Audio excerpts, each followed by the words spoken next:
എന്റെ പേര് പറയാൻ എനിക്ക് പേടിയാവുന്ന? ധൈര്യത്തിൽ പറ.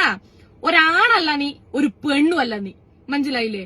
ഒരു നട്ടലില്ലാത്ത നായിയാണ് നീ. കാണിച്ചു കൊടുത്തു, എന്നിട്ടൊരു വിശ്വാസമില്ലാണ്ട് പോയിട്ട് വീട് ചെയ്ത് ഞാൻ എന്താ പറയാന്ന് ഞാൻ ആലോചിക്കുന്നത്. അത് ജാസി ആശി, നീ അപ്പുറത്ത് ഒഴിവാക്കി വിട്. നീ ആരുടെ ഒഴിവാക്കി വിടാൻ? നായിന്റെ മക്കളെ പറയട്ടെ, നിങ്ങളൊരു സ്ത്രീ ആവാൻ മെനക്കിടുന്ന ഒരാളാണെന്ന് നിങ്ങൾ പറഞ്ഞു. സ്ത്രീകളോടാണ് ഞാൻ പറയുന്നത്, നമ്മൾ ഇതുപോലെയുള്ള നാടകങ്ങൾ വല്ലതും കൊണ്ട് ഈ ജാസി വന്നു കഴിഞ്ഞിട്ടുണ്ട് എന്നുണ്ടെങ്കിൽ ആ സാധനം ഞാൻ പുറത്തുവിടും, ഉറപ്പാണ്.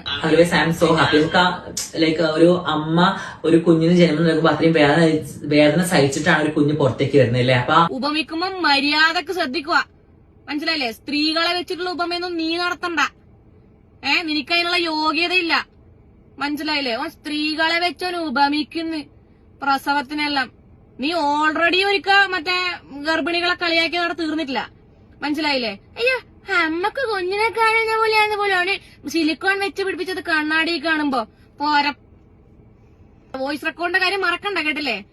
അതെല്ലാം എന്റെ കയ്യിലുണ്ട്. ഒരു സ്ത്രീയും ഒരു പുരുഷനും നല്ല ഒരു ട്രാൻസ്ജെൻഡറും നിന്നെ സപ്പോർട്ട് ചെയ്യുന്ന എനക്ക് തോന്നുന്നില്ല, മനസ്സിലായില്ലേ?